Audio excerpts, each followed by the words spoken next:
nuclear moved from San Onofre.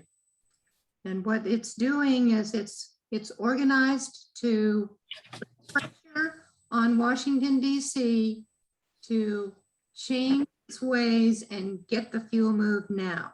So the website is spentfuelsolutionsnow.com.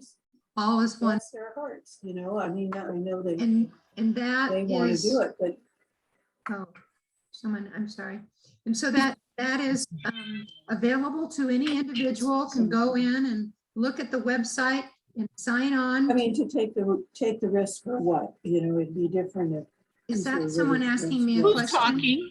you Who's know, talking? they haven't seen any. Well, it shows Mike Beenan, so it sounds like Ginger Wallace Or is that they speaking were in the willing to do a background. little bit more, they got. Why don't you mute everyone, Jean? Letter they sent out saying, Jean, why don't Okay, I'll you? mute everybody and then Yeah. I'll ask, they expect everybody to be vaccinated. But Marnie, unmute yourself. Oh, wait a second, that's not gonna work.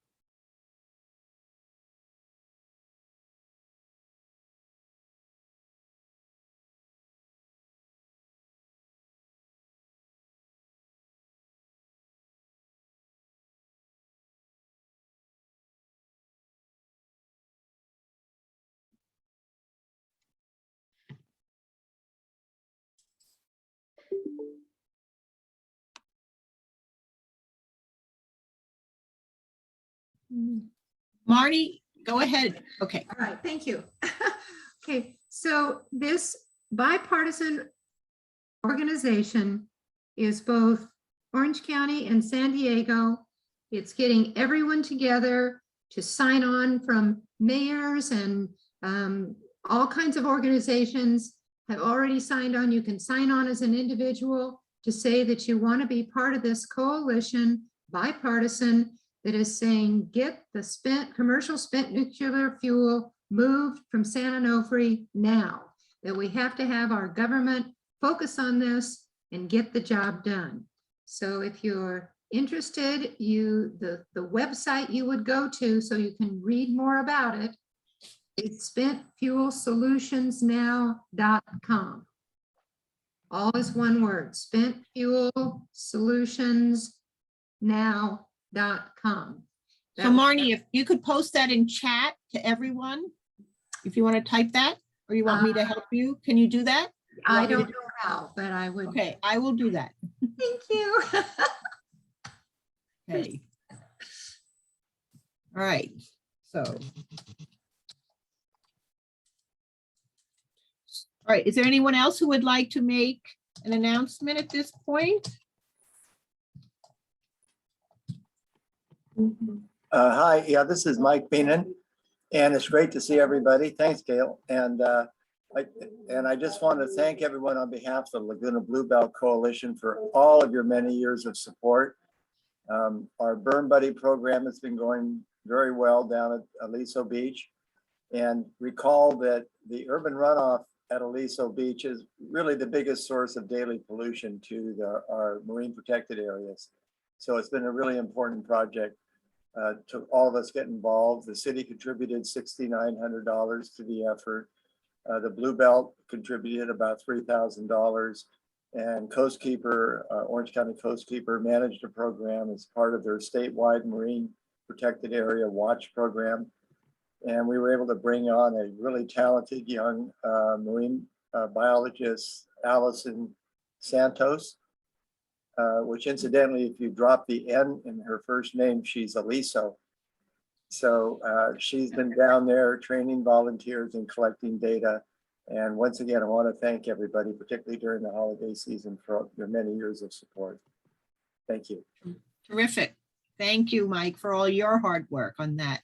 So, okay, well, we are coming on the new year for the membership year of Laguna Canyon Conservancy has been changed, in the past from January 1 to December 31st.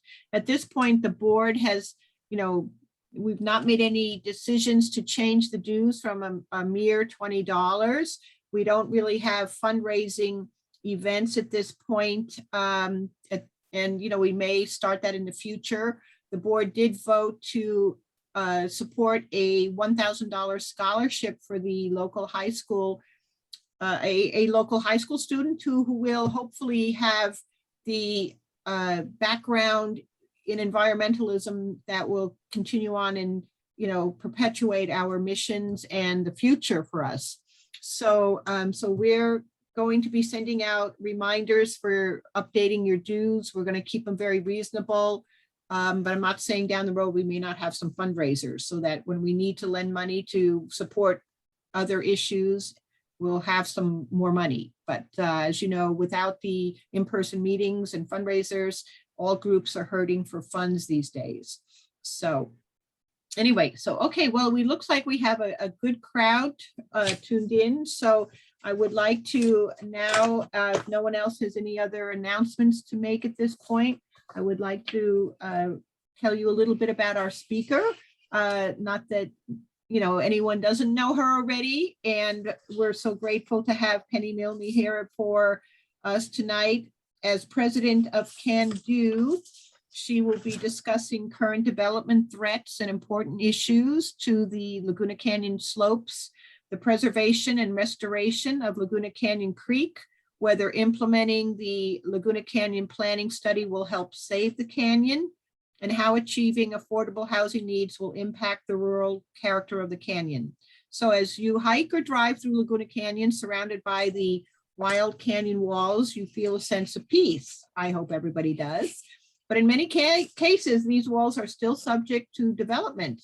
So Penny's going to let us know more about perhaps what CANDO is all about, how she got started in it. And we're going to then have questions after the presentation. So if you do have questions that aren't asked after her presentation, please put them in chat and Jean will be sure to get them to me to ask. So without further ado, Penny, thank you. Take it away. Thank you so much. I really appreciate very much having the chance to talk to you all this evening. I've got a PowerPoint. I actually removed the slides that said all about CANDO, partly because I had so much stuff. There was absolutely no way it was going to fit into LCC's schedule tonight. So, but just to say briefly, CANDO is an alliance of neighborhood organizations from one end of the canyon to the other. So from Thurston Mobile Home Park through Thurston, Canyon Acres, Castle Rock, Sun Valley, the whole way out through the canyon. I do have like lovely slides about the character of each neighborhood, but again, in the interests of time, I actually extracted those from the presentation. I do think it's slightly relevant tonight because you'll see that later on I make some comments that others have said that, for example, there was a comment by Billy Freed in the local paper when he was talking about development in the canyon and affordable housing, how that would be nice for us because then we could have real neighborhoods in the canyon. The canyon could be an actual neighborhood. And those of us in the canyon were like, what? The original neighborhoods are in the canyon, right? Because as you probably all know, access to Laguna via Coast Highway came much later than access down the stage road through the canyon. All of the original neighborhoods were in the canyon. So anyway, I've been president of CANDO since we were formed in 2014. Eventually I will manage to sidestep and put somebody else in that role, but right now I've been the president since then. So, let me see, Jean, do I have access to share screen at this point? I do. Okay, awesome. Perfect. Let me do that then. Let me answer you. Yes. Okay. Okay, so let me do this. I can't read that. Yeah. Okay. So, okay, good. So I'm assuming everybody can see the threats to Laguna Canyon, right? And you can see our lovely new logo, of which I'm so proud, representing our little houses, the canyon in between, the wild canyon around it, and the creek under it. So, okay. So tonight we are going to talk, or I'm going to talk about development threats to the canyon walls, as Gail said, affordable housing and the Laguna Canyon planning study. So and I'll talk about what is that connection, and then protecting Laguna Canyon Creek by updating the open space and conservation element. So, and I'm going to start by talking about the development of the canyon walls. So, as you may or may not know, so here we've got a little map of the canyon. You can see that most of the sort of front line of properties is largely M1A or M1B with residential behind it. But all of this area that you see in the brown is a residential hillside protection. Oh, I misspelled protection. How funny is that? That's what you get for updating slides last minute. It really is residential hillside protection. So, the text here is actually contributed by Scott Drafkin, so kind of a city commitment to what is RHP.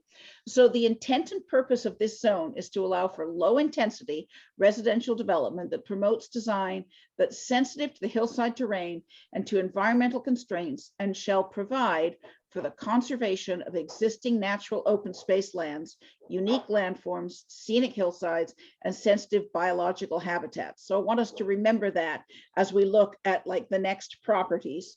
So most of the RHP properties located within the canyon are undeveloped and are not building sites. Again, Scott Drafkin's language. The RHP properties are typically influenced by steep hillside and are landlocked with no vehicular access. So Jean, I'm making the assumption that since I have the access to admit people, that you want me to just admit people. So that's what I'm just doing. Yeah. I guess so. I've got nothing to do. Okay then. Potential access is typically limited in these RHP areas due to the maximum street grade requirements of the municipal code. Okay, so now that you know a little bit about what the RHP is and where the RHP is, let's take a look at where there are some properties at risk. And I'm going to start by talking about some privately held properties. So, and I'm going to start with the not too bad and then move on to the yikes. So this is 1587 Atlantic Way. This is a 40-acre property that lies between Canyon Acres. So this is Canyon Acres that you're looking at kind of at the top of the picture there. And this is Atlantic at the bottom. Okay, and you can see the school and so on. And the property is, I don't know, can you guys see my cursor? Yes. Okay, good. So, and this is the Aliso Woods Canyon Regional Park, so it abuts the open space here. So there's a long history to this property that I won't discuss all of, but this property now has building permission from, a planning commission has given them building permission. So there was a lot of discussion, including there's a little, they get access from this little stub out of Atlantic here, and the house will be up here. So, so this is not the worst possible version of what could happen to an RHP property. Part of the reason I show that really is that you can see that, like, when you drive down Canyon Acres and you're looking at that hillside, you're probably assuming that that's preserved wilderness, and it's not. So yeah, it's 40 acres that is potentially subject to development. So the good news, so the property has 3 natural water courses and high value habitat and rock faces. It's a gorgeous property. It is zoned RHP. So Planning Commission has permitted a large, really large single family residence with outbuildings, like one called a barn and terraces and steps and so on, and a large like 9-level orchard. But as required by the open space and conservation element, an open space easement has been granted over about 90% of that property. So like, that's the good news, right? The people do get open space out of it. I think there are still some challenges, like the drainage from that property drains into the natural water courses. So that is challenging in at least a couple of ways that I'd like to see them address. One, Canyon Acres floods from that site. Those become waterfalls and the street gets filled with water. And 2, there's no indication that any of the pesticides, fertilizers, et cetera, that get used in the orchard won't simply enter the natural water course. So there are some other things to be concerned about too. But again, overall, while I think the details maybe merit the appeal to City Council, overall, this is an example, I think, of when RHP goes reasonably well, right? Reasonably well, because an open space easement has been granted. Okay, so moving on to other RHP properties. So this is an RHP property behind 1945 Laguna Canyon Road. And so this is basically on the creek side, the east side of Laguna Canyon Road, where the Act 5 is on the west. Okay, so that's about where this is on Laguna Canyon Road. So these properties over here are M1A, industrial. This little triangle is industrial. This hillside section is RHP, residential hillside protection. This illustration is a screen capture from the city's GIS. So you can see that even on the GIS, you can see dumpsters, you can see parking, and you can see erosion or excavation. So, but right now, this is what we're seeing. We're seeing a huge, sorry for the poor quality of the photographs, but you can see that we've got probably, you can't see them all in that photograph, but large equipment parking right up against the hillside. And there are probably 15, 20 pieces of heavy equipment parked in the RHP. And what has also been happening, as reported and photographed by the neighbors, is that at night, they're excavating the hillside, apparently to, we assume, to create more room to park vehicles. But so yeah, I should say, while I'm still talking about 1945, the city, there has been a complaint made with the building department. In this case, I guess it has to be building, because the moving of the earth requires a building permit, which they don't have. So, and the city is saying that they'll go out and investigate. So that's one of the uses that we're seeing of an RHP property in Laguna Canyon. So now this is taken from an ad, undeveloped Laguna Canyon 2171 to 2183 Laguna Canyon Road, right? So, and by the way, if you can see over here is the property we were just talking about, 1945, and you can see how many vehicles are spread out across that. Can you see? It's not very bright there, but that's the property we were just talking about, an RHP property, okay? And so this property, this big section, which is described as being 8.8 acres, the owners are asking 2.5 million. So, and you can sort of see that it runs from, I don't know if you can tell what's what here, but just to orient you, this is the Act 5 lot down here, right on the right-hand side of your picture, more southerly. This is the LCAD main campus here. This is the property we were talking about, dug back into the hillside. This is the batting cages, right? So that's 8.8 acres. So, and they're saying that the access runs like this, okay? Notice that it says rare opportunity to develop a new commercial multifamily property in Laguna Beach, and think back to what we know the actual allowed uses on an RHP are. So just so you can kind of see it like in its setting, right? So again, Act 5, LCAD, and from about here up the hillside to about here is the 8.8 acres. And this, of course, is lovely Canyon Acres in Llewellyn. So just for your delight, because it's so pretty. Yeah, that's a concern.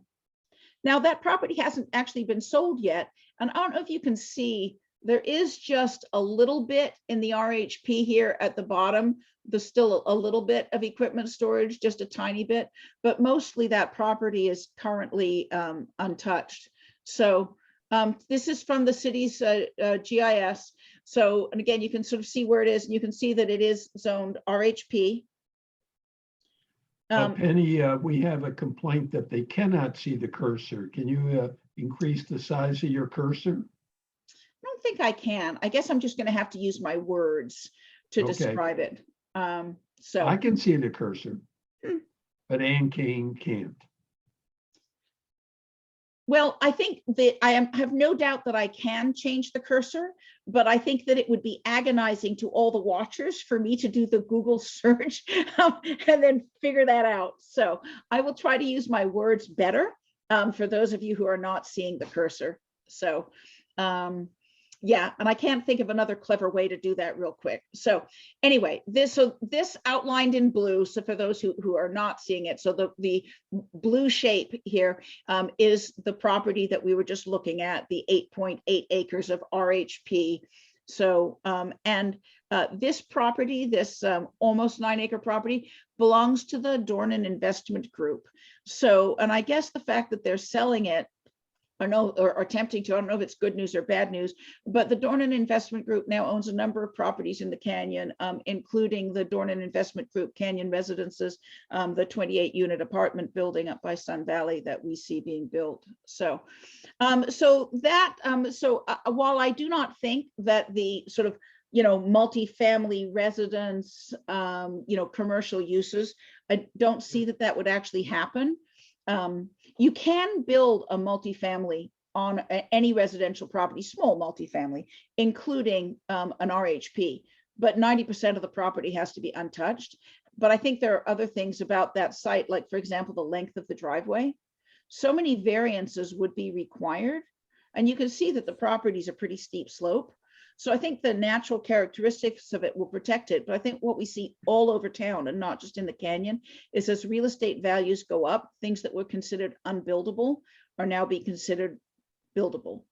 Things that would never have been sold are being sold. I did actually have multiple examples for you in a number of different areas of the canyon, but I eliminated a few of them in the interests of time. So those were privately owned properties that are RHP. So next, I want to talk a little bit about some city-owned properties. And for those city-owned properties, we are much more likely to get an effective protection and solution in place reasonably promptly. And I say that because the city purchased these properties with the intent, as far as we can tell, to have them be open space, and in many cases used open space funding, or there are other restrictions that help us to hold the city or support the city in their intent to protect them. So the city owns a number of undeveloped RHP properties that make up much of the canyon wall, especially north of Big Bend. And that largely pristine open space, there's really nothing on those city properties, directly abuts the Aliso Woods Canyon Regional Park. The city also owns 2185 Laguna Canyon Road, which is a critical wildlife corridor in between Aliso Woods Canyon Wilderness Park and the Laguna Coast Wilderness Park. And it's the site of endangered or threatened plant and animal species. It's a restoration site. Laguna Canyon Foundation has been restoring it with that funded by Measure M funds. It's deed restricted as open space, but it's actually zoned industrial. It's zoned M1A. So in theory, it's one of the most impacted, right? Because there's the most intense zoning. So here is where it is. And since some of you can't see my cursor, you can see sort of just off to the right of center, there are two big red outlines. So the one that's a little bit more to the right, and I'm going to show you some other images of it, is the restoration site. The one that's the farthest left, the red that's the farthest left here, is actually LCAD's parking lot, the Big Bend campus parking lot. So that is where it is right at Big Bend. And again, this is going to be harder for you to see if you can't see my cursor, but you can see on the right, all of that open space is Aliso Woods Canyon Regional Park. At the top of the photograph on the left, the top of the image on the left, that's obviously Laguna Coast Wilderness Park, right? And that little brown patch right here, brown green patch, is what you can see is the access through from this open space to that open space. So right at Big Bend. So it's really a critical site, not just for the value it has in itself, for its value as a restoration site, its value as mitigation for other development projects, but also for its value as a wildlife corridor, enhancing the value of the other open space by connecting it. So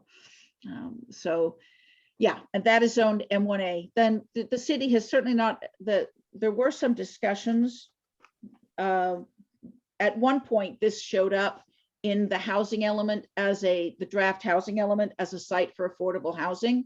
But several environmental organizations, CANDO, Laguna Canyon Foundation, Laguna Canyon Conservancy, Laguna Greenbelt, met with city staff and gave them additional information about the site. And they did change that, pretty promptly. So we were glad that they were responsive to that. But taking it out of the housing element as a site for affordable housing is not enough protection. It needs to be zoned open space conservation.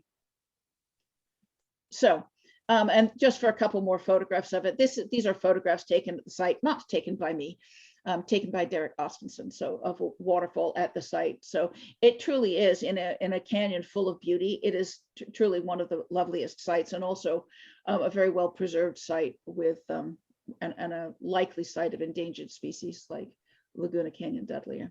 So, Judy, I can see that your hand is raised. LCC's procedure is to drop questions into the chat, and they'll be asked after the this part of the presentation. So I would encourage you to do that if you hadn't emailed a question ahead of time, and then I will get to the questions then. So, okay. So, okay. Let me see, how am I doing for time? So that's Big Bend. So next bit of city-owned property. So there's a lot of information in this slide, and I do not expect you to memorize all of it because it actually takes long and lots of looking. So let me just say briefly, when you are looking at this map, you see the bits with cross-hatched lines on them, okay? Those are city properties purchased with Proposition 12 funds. The ones that are cross-hatched and green are already zoned open space conservation, but the others down here closer to the road are purchased with Proposition 12 funds, but are still zoned RHP as if they could be developed. So those parcels were purchased with state dollars through California Coastal Conservancy's Proposition 12 funds.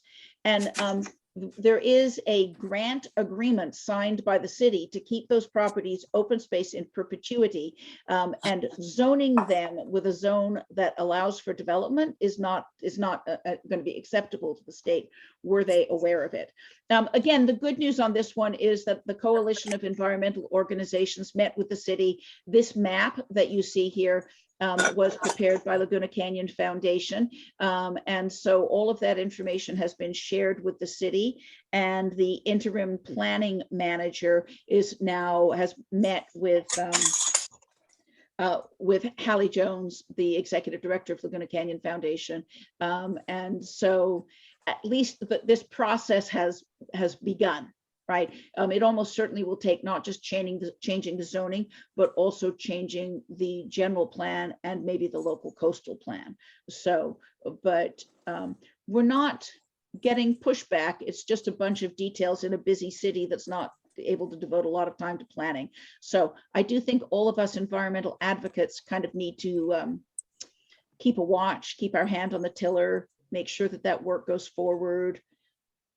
Because again, we were really, really busy and didn't get to it is probably what's been happening for a number of years here. So, okay.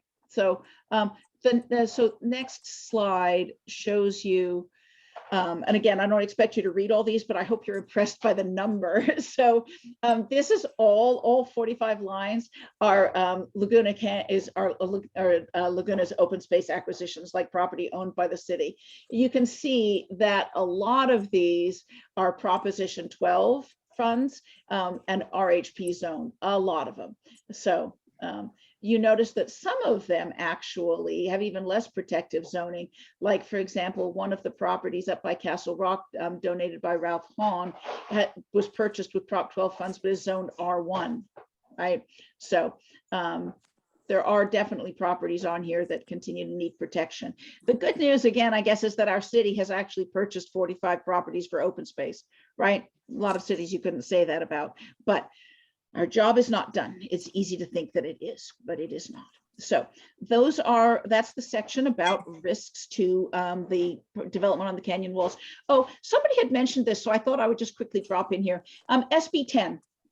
just passed. It authorizes local governments to adopt an ordinance to zone any parcel for up to 10 units of residential density per parcel. But the thing is that it says that if it's located in a transit-rich area or an urban infill site. So if you look at the definitions, transit-rich means within a half mile of a major transit stop, but major transit stop means that there are bus routes with a frequency of service of 15 minutes or less during the morning and afternoon peak commute periods, which we do not have. Neither Route 89 out the canyon nor Route down the coast is anywhere near 15-minute service. Listen to it on the iPad. So whoever is chatting, we can hear you. So please do mute yourself. Okay, so yeah, that could otherwise be problematic because, right, the city could zone for up to 10 units. There's no, that you would avoid CEQA and so on, but I don't think that's going to apply to most properties in Laguna because they're not in a transit rich area by the state's definition of transit rich. So, okay. So, just finishing up that section about protection, the open space initiative. Some of you will remember this. Some of you were probably involved with it. Some of you, this will be new to. So up until December 31st, 2028, lands designated as permanent open space in this city can only be redesignated, like rezoned, to another land use by a vote of the people. But the initiative that established that does expire December 31st, 2028. So after the Laguna Residents First initiative, we're all going to have to collaborate to get the new open space initiative up and on a ballot. So probably Laguna Greenbelt will take the lead on that because they are the most informed about it. So that's just a future heads up. We're going to need everybody so that once these properties are zoned open space conservation, we can keep them that way, right? It won't just take the will of 3 people to change that zoning. Okay, so I got to go faster because I'm not going to fit into the time period. So I want to talk a little bit about affordable housing impacts on Laguna Canyon. I do think this is a challenging topic. I'm only going to talk about it briefly. There's a whole lot of things I'm not going to say just in the interest of time and narrow focus. Okay, so first thing that I want to talk about is what is our RHNA? And everybody knows by now, right? Regional housing needs assessment. The state gives a number, local planning agencies, like for us, SCAG, divvy it up, and our number is 394. So, but the reason I put this up here is that you will hear and even read that we need 394, like low income units. And in point of fact, that's not actually true. 394 is the total. You can see that above moderate is 117. Moderate is up to 120% of the median income. So above moderate, obviously anything above that. So those are market rate housing. Some of the moderate income might be market rate too, but for sure the above moderate are not affordable housing because the RHNA looks to get housing sort of all across the board from very low income to not, and from single family residences to places where, a larger family could live. So they're looking for diversity, not just number. So that's good news, right? It's not really 394 of the most challenging categories of very low and low. So second thing, this is the current, from the current draft housing element that'll be submitted to the state. And I just want to really quickly show you that we meet our RHNA numbers with current projects, expected projects, new housing element sites, and ADUs, accessory dwelling units, all of those together. And their estimate, the staff is estimating that the total of those will be 446. So in other words, they currently estimate that we will exceed our RHNA by 52. So again, this is a complicated, lots of moving parts issue, but the reason I say this is because I think we hear some somewhat alarmist, oh my God, we're never going to meet our RHNA and the state is going to move in and won't give us permission to do anything and Laguna will be destroyed and we have to avoid this awful fate, which means if we have to put massive dense projects in otherwise rural areas, at least that's not as bad as the other thing will happen because we're not going to meet our RHNA. So there's never been a point at which there's been any suggestion that we would not meet our RHNA. Notice that meeting the RENA doesn't mean that the city builds 394 units. It means that the city establishes sites with an appropriate analysis and policies that would support those things being built. Okay, so again, this is a complicated subject, and people who are housing advocates might go like, but, right? Like, how realistic are those? The city is required to put a significant amount of analysis for each of those sites into the housing element. So they're not completely unrealistic. Are they completely realistic?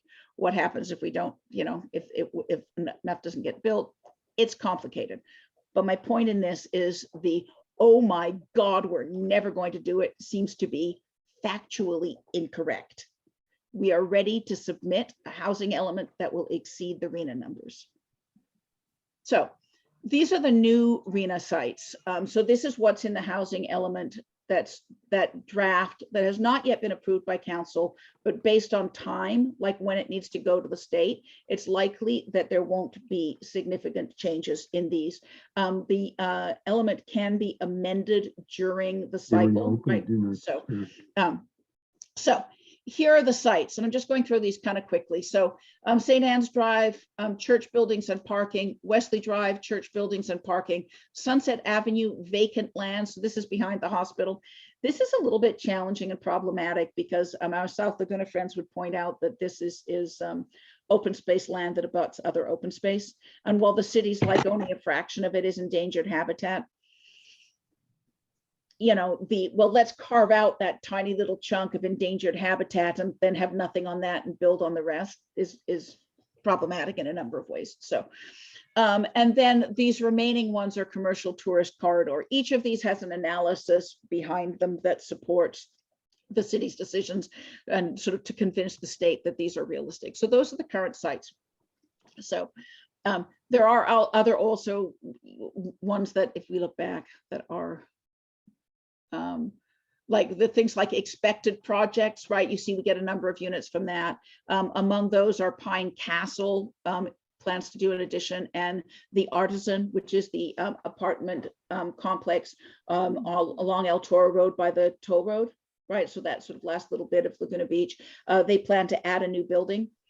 So, and while not all of that will be affordable, that adds something like 37 affordable units, potentially.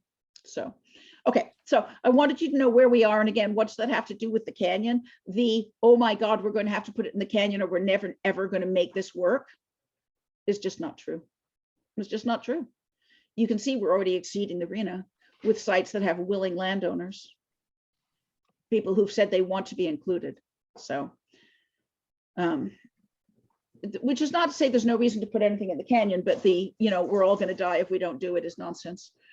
So here's the affordable. This is from the Housing and Human Services potential sites. This, you can see the date on this. This was from July. So this has been updated. But Housing and Human Services is working on a set of sort of demonstration projects of what would it look like if we put housing here? What would it look like? How much would it cost? Trying to do some really practical analyses. Their sites are not the same as the sites that the Affordable Housing Task Force suggested, and they're not the same as the sites that are in the housing element. So that's challenging, right? Because multiple groups of people working at the same project have come up with different results. So, so on this, since July, the dog park sites have been removed from consideration, at least for now. I'd love to think that was because of our fierce and informed and logical and fact-driven and passionate advocacy. Yeah, I think that at least part of that was maybe it was related to that advocacy. It turns out there's a deed restriction when that property was purchased from Verizon, and it can only be used for open space purposes. So. But in the canyon, Act 5 and the bus yard are still being considered. See the size of the projects, potentially 58, potentially 45, potentially 68, potentially 30. The discussion with the city has been that if you were to build at the bus yard, you're also going to be affecting Act 5 because the buses have to go someplace. So building it out there would probably mean both at an increased intensity. So, this is a diagram of part of the planning of what Act 5 might look like. I don't have a diagram of what the bus yard would look like. So what about that, right? I mean, what about that? Everywhere in town should take some responsibility for affordable housing. We should all welcome new neighbors, and we should all welcome providing some affordable housing so that we can continue to be a real town and not a playground for the second homes of billionaires. But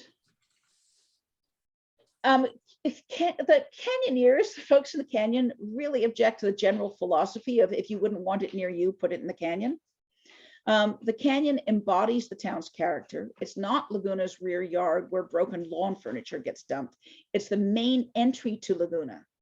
When you look at, for example, there's some ads out now for various hospital programs, and they show people hiking through the canyon or driving a motorcycle through the canyon, right? The canyon is iconic and lovely. It's a critical part of the history of the town and the character of the town. So the idea that no harm can be done if you build intensely there is nonsense. Even if you don't love the canyon for itself, even if you are sort of, like selfish about, like I just want our tourist town to attract visitors, damaging the canyon won't do that. So whether it's for selfish or selfless reasons, we should protect the canyon. Increased density, increased building heights don't belong in the view shed, especially in the outer rural canyon. So is the canyon in fact rural and small scale now? At the recent council meeting, Councilmember Blake told the Housing and Human Services that development of apartments in the canyon would affect nothing. Perhaps meaning you're not going to block any views other than, views of the canyon. Planning Commissioner Dubin has said that the canyon is a natural location for multi-unit affordable housing compared to the sites that staff has selected and researched. So staff's point of view there was that the zoning in the canyon would not permit housing. You would need to change the zoning. And to do that, the best bet is to implement the Laguna Canyon planning study. So we're going to turn a look at the Laguna Canyon planning study in a moment. So, and I know I'm running over time. I'll try to go a little quicker. Sorry. You're fine, Penny. Don't worry. Okay. So this is from the Laguna Canyon annexation area specific plan. It says, while other similar rural areas in the county have disappeared due to encroaching urbanization or redevelopment, the canyon has retained much of its isolation and rural atmosphere. Increasing land values will create additional pressures to develop or redevelop at higher density than now exists. So policies and appropriate implementing actions are necessary to preserve the rural character of Laguna Beach and to encourage a small rural scale of development. Notice that is not just an opinion, that is settled law in Laguna Beach. I'd also pause briefly and say that occasionally the city, inevitably, the city acts like rural means if you slap some weathered wood on it, it can be any size at all. But it's clear that the specific plan says, right, that the specific plan is designed to protect from the pressure to develop or redevelop at higher density. So, okay. So, and just in brief, talking about character of the canyon. So this is the Laguna Canyon annexation area. And the Laguna Canyon annexation area is 75% open space. That's the bit that you see designated OSC, and 15% residential hillside protection. So the annexation area is 90% open space. That is the character of Laguna Canyon. So, and again, residential, are there residential communities there? Yeah, there's residential throughout the canyon, not just in the neighborhoods like Canyon Acres, Thurston, Castle Rock, and so on, but stretch back off Laguna Canyon Road, but along Laguna Canyon Road. There are literally, as you can see in some of these photographs, little cottages with white picket fences. That too is the character of the canyon. So the idea that intense uses drop there won't damage neighborhoods is false. So, and here we see some of the M1A and M1B, the industrial areas, but what do we see in them? Light intensity uses were set and converted cottages. So, is there a place in the canyon where multi-unit development could be sited? Well, not in the annexation area, which requires the development be small and rural, i.e. not dense. but potentially closer to town in semi-rural areas with findings. And by the way, this is a long discussion that Canyon residents and CANDO have had that are presented to some degree in the Laguna Canyon planning study. So so height findings should allow buildings to be go up to 31 feet. So findings, in other words, that you're not blocking view of, for example, rocky outcroppings in the canyon, right? That you're not blocking scenic views. Otherwise, the height should be limited to 24 feet. And the findings would include a 150-foot lot depth. Why? The further back you go, the higher up you can go against the canyon wall and not block views. So buildings that are right up against Laguna Canyon Road and tall are the most disruptive. So where you're building on the sort of the east side of the creek, it's inevitable that any height at all will block views.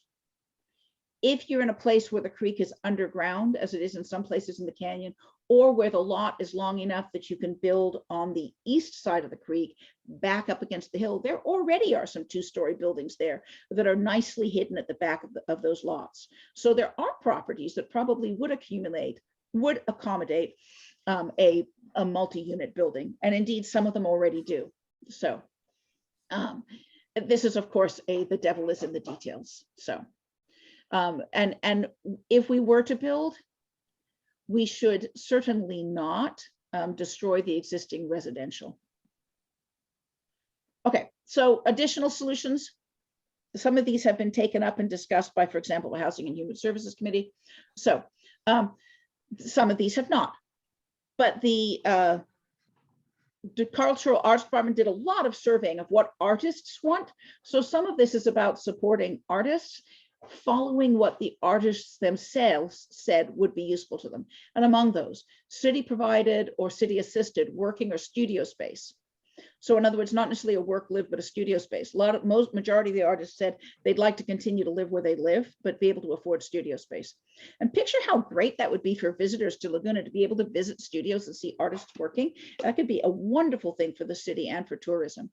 Or city provided contribution towards rent for the artists, perhaps funded via the BID tax as a powerful way to support artists and also entertain visitors. We should be encouraging the adaptive reuse of cottages. And this last one has been made, point has been made, but has not yet been really actively worked on. And I'd love to see, for example, Housing and Human Services focus on what does this look like? Where does the funding come from? What does this mean specifically? But legalize existing live work in the canyon with appropriate safety and financial protections so that, for example, the upgrades don't cause the landlord to raise rents such that an artist must move. There are a ton of work lives throughout the canyon, ton of them that have people, like living in them not legally, right? Okay, so the Laguna Canyon planning study, what does that have to do with affordable housing? Well, the Laguna Canyon planning study, and we did this in 2014. Hundreds of people spent thousands of hours working with the MIG consultants who the city spent tens of thousands, I don't know, more than $100,000 on. So maybe we should listen to all that wise advice.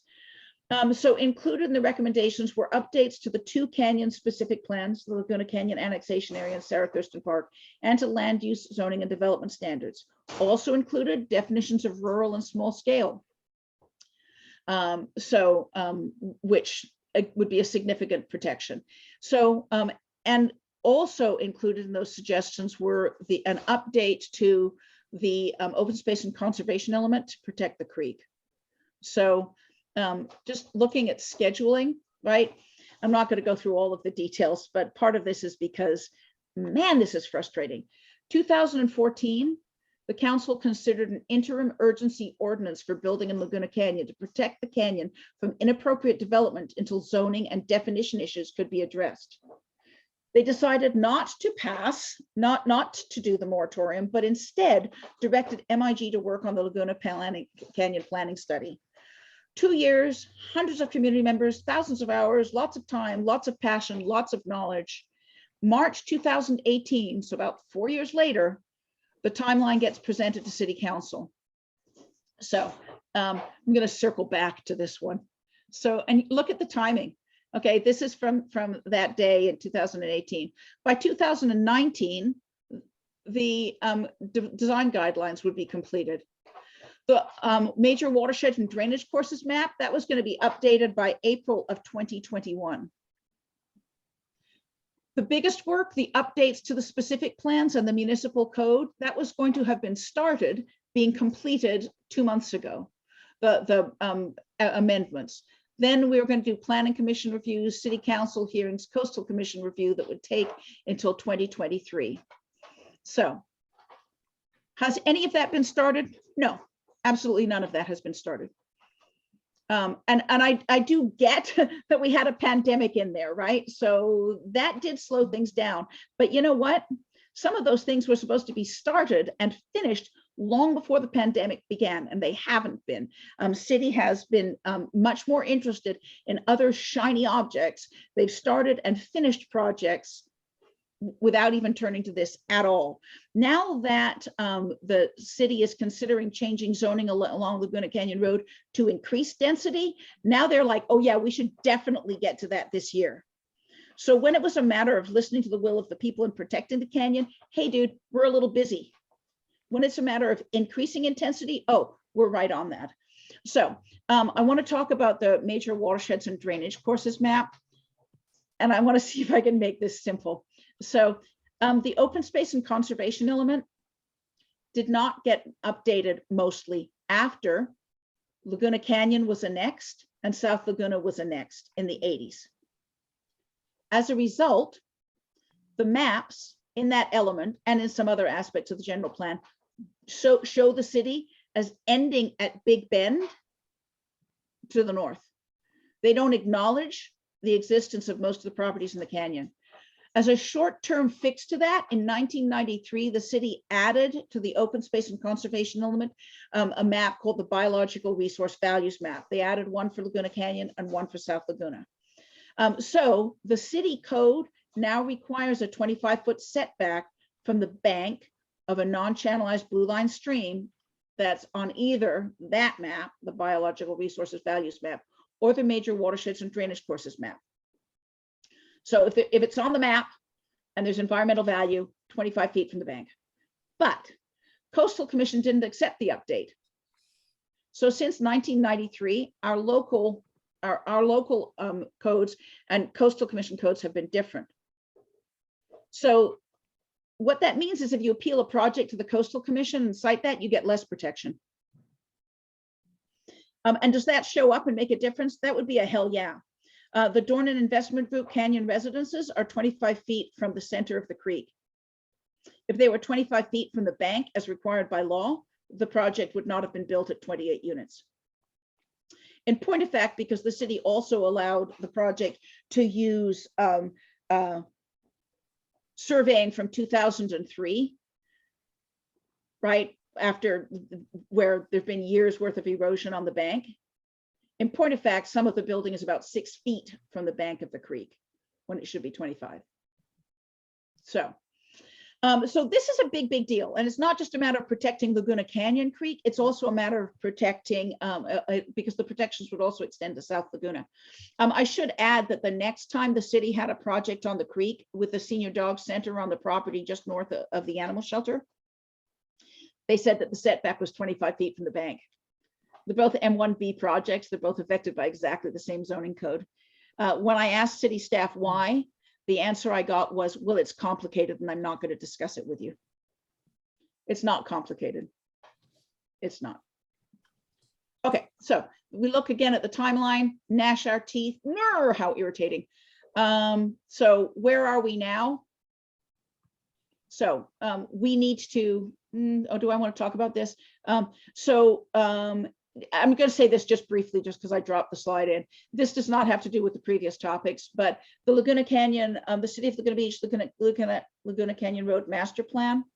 The city's entering negotiations with Caltrans about the acquisition of Laguna Canyon Road. While we are many steps away from that, one of the things that they did in September was ask for Southern California Edison to provide preliminary design services and costs for what it would look like if you underground the transmission lines in the park, in the open space land in the Laguna Coast Wilderness Park. So I think we got to keep an eye on that, because undergrounding, it's a good thing. Undergrounding it in the wilderness because it's cheaper than undergrounding it outside of the wilderness is not necessarily a good thing.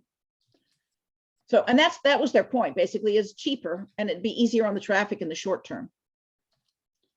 Compared to the value of wilderness, it's cheaper. Well, the wilderness is priceless, so yeah. Okay, so what could you do?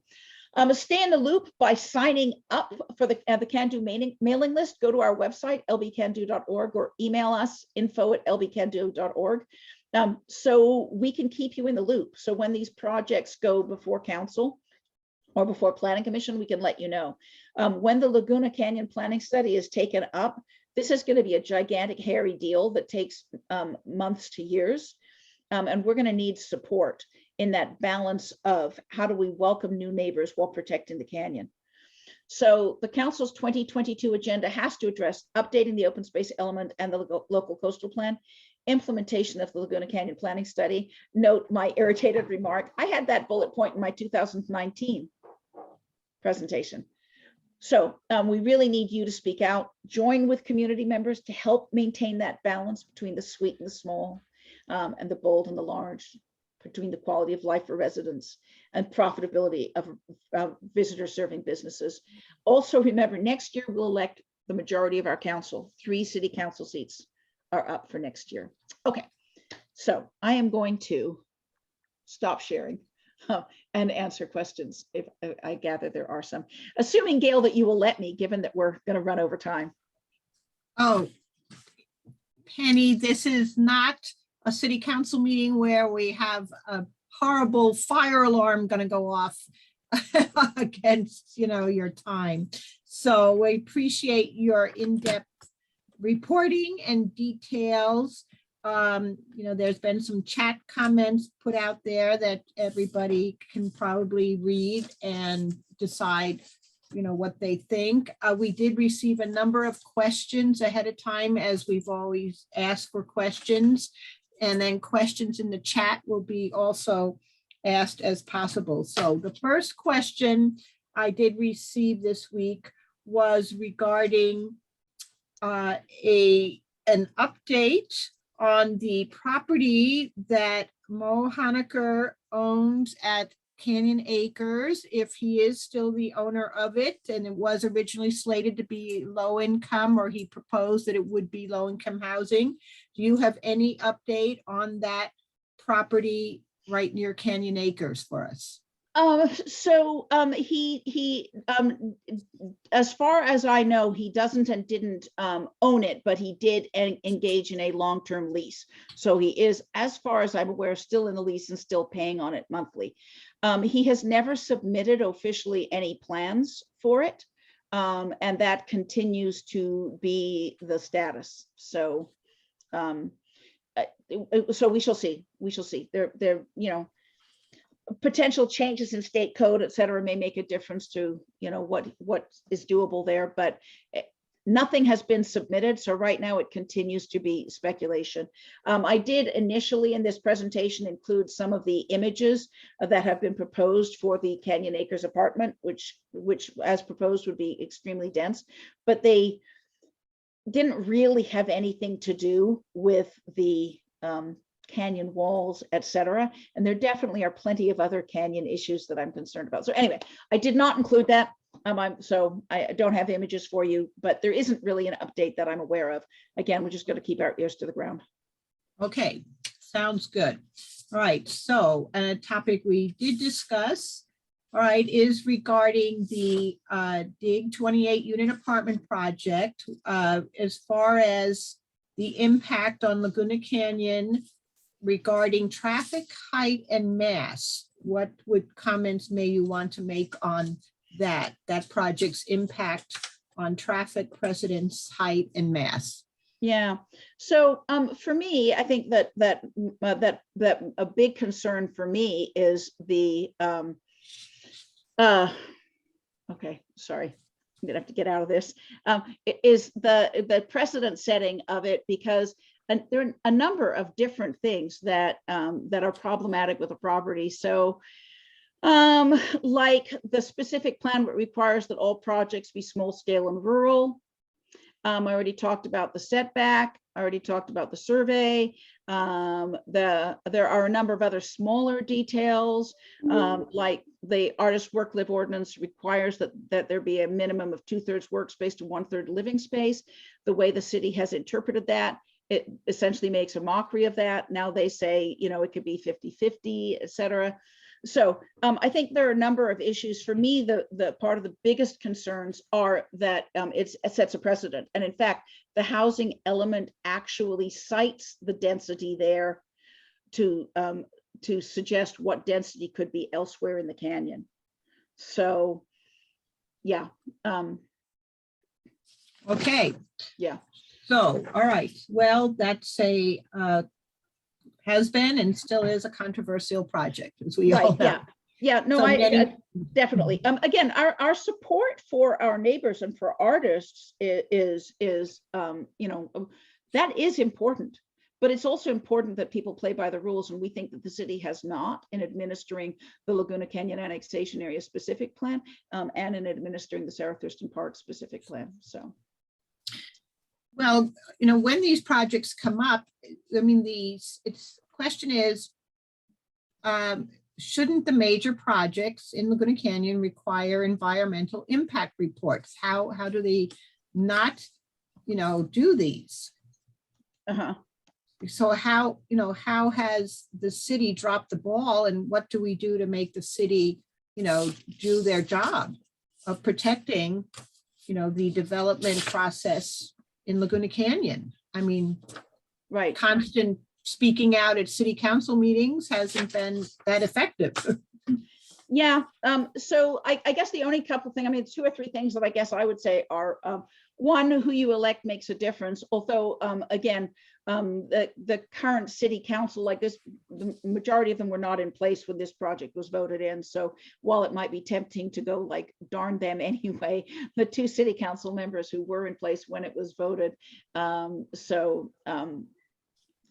we did not support it. Right, so that would be Bob Whalen and Tony Eisman, who were the only council members in place. So we can't directly blame them. However, I do think, you know, who you vote for counts, right? So that's going to be really important coming up in the fall. I do also think that and maybe working through the Laguna Canyon planning study will make a difference here, but I do really think that staff, that there's 2 specific plans are challenging for staff. They're really challenging. They're dense, they're very specific, they cover small areas, they rely on some history. And as we keep on changing city staff, I think they truly don't know. In other words, there's a staff training issue there too. So I would love to see you know, staff training, the tours of those areas, and then staff training. By the way, I recognize this may affect other areas in town too. I'm just being specific about the canyon because that's my area of knowledge. But training, increased staff training, I think would help. For example, with the Dornan Investment Group project, 3 different setbacks apply to that. One comes from the open space and conservation element, one comes from the artist work live ordinance, and one comes from the M1B. When that project was being planned, city planners repeatedly told the property owners that the M1B setback did not apply. Of course it did. And so when they got to Coastal Commission and Coastal Commission applied it, they had to take the northeast corner off the building and lose 2 units. So that I don't think staff was trying to be other than supportive. They were just, you know, unaware. How they could be unaware, I don't know. I would say, by the way, that I do want to comment on this. Yeah. So I know Louis is here attending, and he wants you all to know that I am wrong in my assessment and the rules have been followed. I did write to him privately that you know, basically, it's really important to me to be accurate, to be clear, and to be fact-based. So if somebody shows me where I am factually incorrect, I have and I will say that I'm, you know, that I'm wrong. on this, although I think there are ways that Lewis has been squished and pressurized, and I feel bad about that. I think that the things that I've said about the project are factual. If that is not so, and somebody points out where it's not so, then I will certainly change what I am saying. So Lewis does say that they got all the approvals. They did. So they did. Yeah. Anyway, next question. Well, if we want to, summarize or continue what you just said and what Lewis is trying to make a point, is this correct? Is this a correct statement, Penny? The conditional use permit for the Longy Dig project had been expired for almost a year when the city council decided to interpret the code to mean that the CUP had not expired.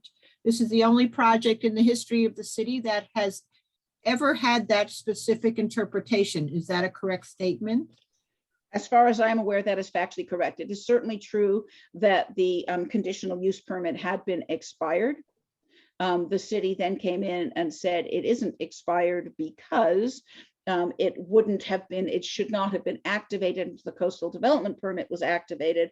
And then the city rewrote the code to say that, went through a series of meetings, took that to coastal commission. So yeah, before they wrote the code to say that's the code, they said that is the way it applies to the Dornan Investment Group project. And as far as I'm aware, that's the only project where they've ever taken a long expired CUP and said it's not expired because of the timing of the coastal development permit. Well, and I did watch the meeting where they talked about the art and public places for that project. It said the building permit for the development project, they are not supposed to be issued until the city council has approved the art and public places application. So the city gave the project a building permit in November of 2020, while the city council approved the art and public places application in September of 2021. And I watched that meeting and I saw how they manipulated the whole situation in order to make it right. And so there has been, I think, a special treatment for this project. Yeah, and for that one, I think, the fact that although that was clearly a violation, in other words, they were months out of date on it, isn't, should there be an art and public places project? Is it a good one? Is it appropriate? Yeah. Why that has to be approved before the building permit? Honestly, who even cares, right? Like, I don't see why you couldn't approve it first. So I don't care if they changed the law, but what they did there was not change the law, but just not follow the law. So, For those of us that watched, yeah. we agree. Yeah. So. And again, that one, the art and public places, I don't think was a very major one. It was just weird because, like, seriously, why are we not just playing the rules? Right, we all want to have the same rules applied to our projects. Yep. So, Yep. Okay, so, all right, well, I will switch topics if that's okay with you a little bit. What about the channel? Do you want to talk about the channel a little? Okay. I know. Yeah. So, and I'm assuming that we are talking about the county public works project for Laguna Canyon channel down by the Thurston neighborhood and the Sawdust. Okay, so people may or may not be familiar with that. But essentially, basically the channel walls sort of started to crumble and trees fell in and it was not very good. So county did some initial shoring and now they are planning a fairly major project, but what they're saying is that they're going to have to remove all of the trees along Laguna Canyon Road between the creek and the road because what they say that Caltrans won't allow trees within something like, I don't know, 50 feet of the road or something, which of course there are trees the entire way along Coast Highway and Laguna Canyon Road, but closer than that, right? But they also, there's a lovely little pocket park by Thurston and the Boys and Girls Club that was designed by Bob Borthwick. And a lot of that park would be removed and then replaced to some degree. So Bob actually has some really nice alternate suggestions. It also seems to be the case that the trees on the side between the creek and Laguna Canyon Road, having that area completely bereft of trees is going to make that a long, hot, unattractive walk. It's now almost entirely tree covered. I will say that planning commissioners like Commissioner Whiten, for example, sort of made that point to the county, that, you know, and others like Ken Sadler made the point that there's trees all over. So why are we suddenly applying a Caltrans rule there? And then the county kind of went like, oh, well, there might be some room for compromise. So I know Bob Borthwick has submitted to the city some really nice sort of alternate suggestions for what the pocket park could look like. So this is a county project, and so we don't have quite as much influence, but if we influence the city, I think the city can influence the county. So. And Laguna Canyon Conservancy has written letters to the Planning Commission to please not to just take the county's plan as it's already been drafted. We feel that would be awful, to be honest. We can do better. And We can again, do better, and we're asking the Planning Commission to step up and make them do better. yeah, and I know one of the concerns was that tree roots, you know, not damage the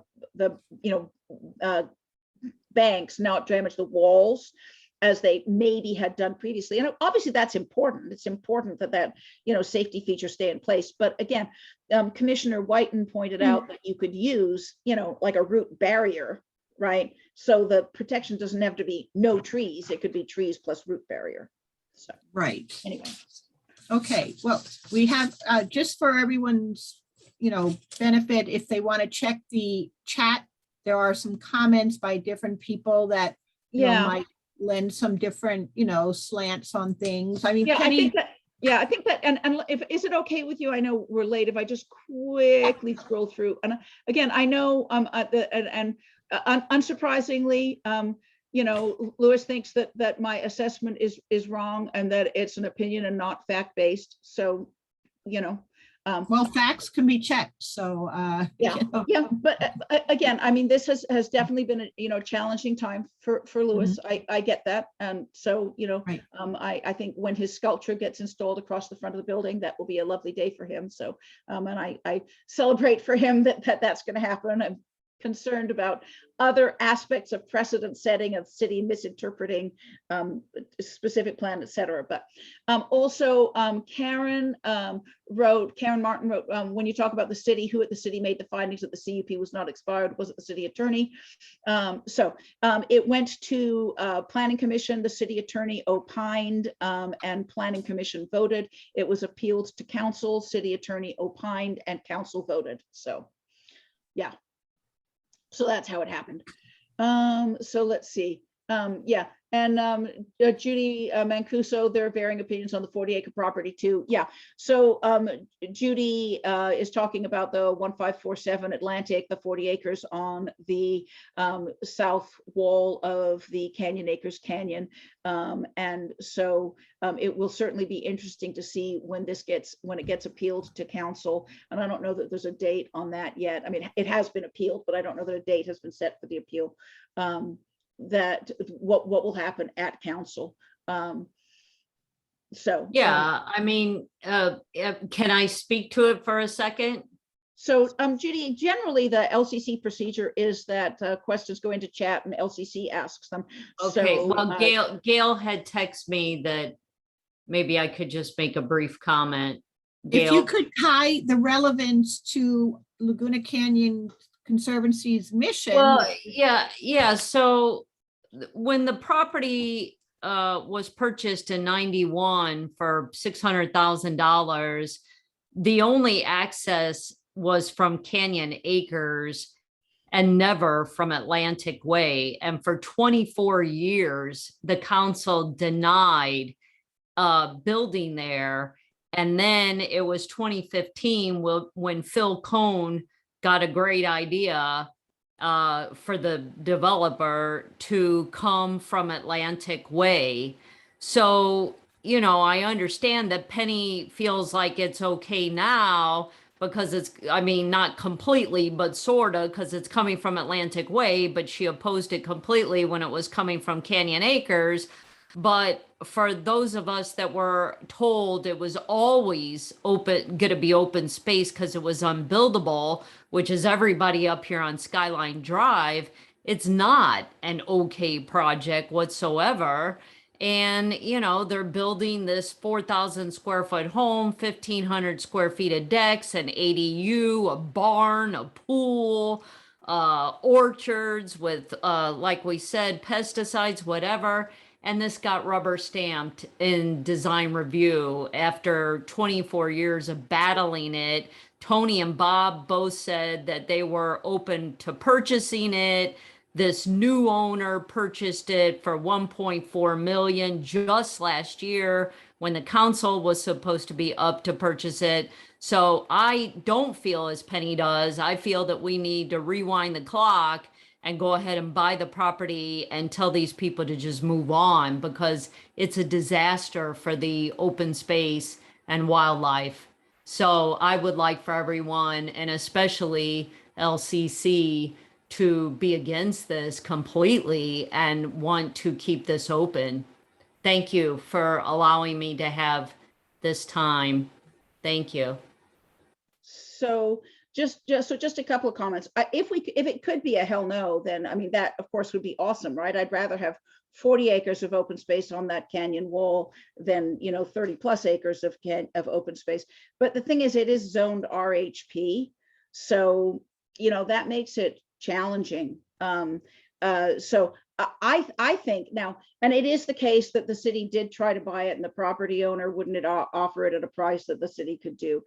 If that, if there are sort of valid arguments that can turn that around, that would be just so awesome. My guess is that the best we can get is additional details that protect the existing open space by putting in place a management plan, by identifying that that runoff not go into the natural watercourse, et cetera. I think we can do a lot with the details. I don't think we can turn it around, but if Judy's optimism about it or her determination about it holds today, thank you. That would be awesome. But thank you. Yes. Well, you already said that they changed the rules on the fly and make laws after the fact. They didn't. I don't see any examples of that on that one. I will say though that I do, Penny. Okay. So so this is we probably don't need to talk about the details. I'm done. Thank you. But I would agree that in the bigger sense, I don't think that design review gave it an adequate. And in fact, it was sort of amusingly bad in that they really didn't listen to the details, like really did not. So yeah, it was bad. Yeah, thank you very much. Yes, agreed. I mean, just as an example, one of the design review board members said, like I can approve this project tonight, and then kind of went like, oh, what about those orchids? She actually didn't even know there was an orchard. She thought they were saying orchids. That's how well she had read the. Yeah, so it was disgusting. But anyway, thank you. I don't want to get too caught up in talking about just one project. So yeah. So what I will say is that for those that have been following it in the paper, in the emails, the Atlantic project, which is a current project that it's your chance now or forever hold your peace. If you're concerned about it, contact Judy and make your opinion heard, because if we all can be supportive of things like this in our neighborhoods, I think we have to do it. And that's the whole point of being part of LCC is, if we can as a group do something, we will.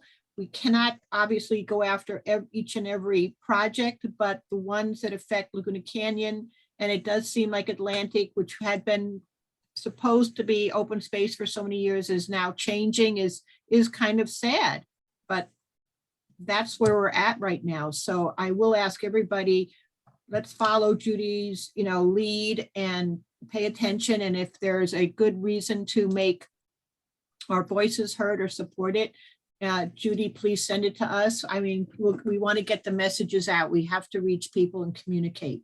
So, okay, there was a few. Can we go to 8:30? If you're, for those that want to stay. Penny, will you stay till 8:30? And sure, yeah, absolutely.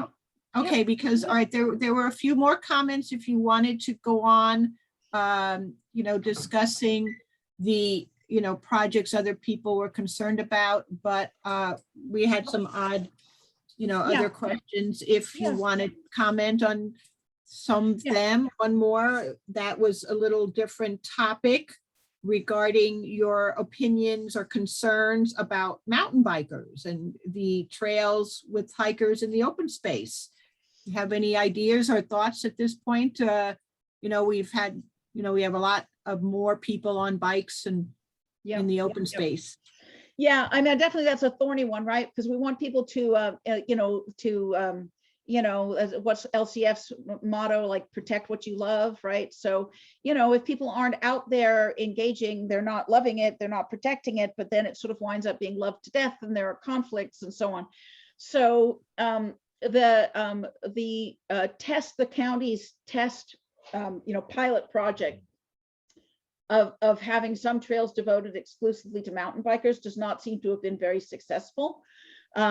So it will be interesting to see if they come up with something else to do. I think part of what needs to happen is just more enforcement, and that tends to mean more people, and that may mean more volunteers. Volunteers may not be able to enforce, but at least they could educate, they could, observe, they could report. So, we sort of maybe need a little conservation corps out there, so there's enough people to to keep people like literally on the straight and narrow, mountain bikers on the trails and so on. But I don't know. I do think that there really are some distinct challenges. I understand that mountain bikers, don't want to go slow and be careful. I get that. And yet they're sharing the trails, and I don't see how we can not share the trails. So certainly Right. we shouldn't have we shouldn't have e-bikes up there. We should not be having that for sure. But yeah. You covered so many points. A lot of the questions would have been repetitive of what you presented in your talk. So I can't thank you enough. I think if everybody checks the chat, there were a number of comments from other people just to show maybe different sides. And Judy Mancuso's contact is in chat too. So I just want to, summarize how appreciative we are, how much we are concerned. And I know it's hard. Everybody's busy to try and, do what you can to support keeping Laguna Canyon as rustic, rural, small scale and open as possible. So stay tuned. We'll be, letting people know more things as things come up, if you can participate in meetings. And if you will also watch your emails from Laguna Canyon Conservancy, know that we're going to be, entering a new year, new memberships, and we're going to do our best to get back in person. So thank you all for attending tonight. And Penny, once again, you were fantastic. We can't thank you enough. And let's all have a happy holiday season. Happy New Year. Stay healthy. And we'll keep in touch via email. Thank you all. Good Thank job, So Penny. unmute yourself and let's thank Penny Milne. Unmute Okay, yourself. Come Thank on. you, Penny. Thank you, Penny. Thank you, Thanks, Penny. everybody. Thank you very much. So for well attending. done. And thanks Thank for you. the Great. questions and so on. Thank you. Thank you. And Good comments. night, everybody. Good night. Thank you. Happy holidays. You too, Gail. Bye-bye. Thanks. Bye. Hope you get everything you got coming.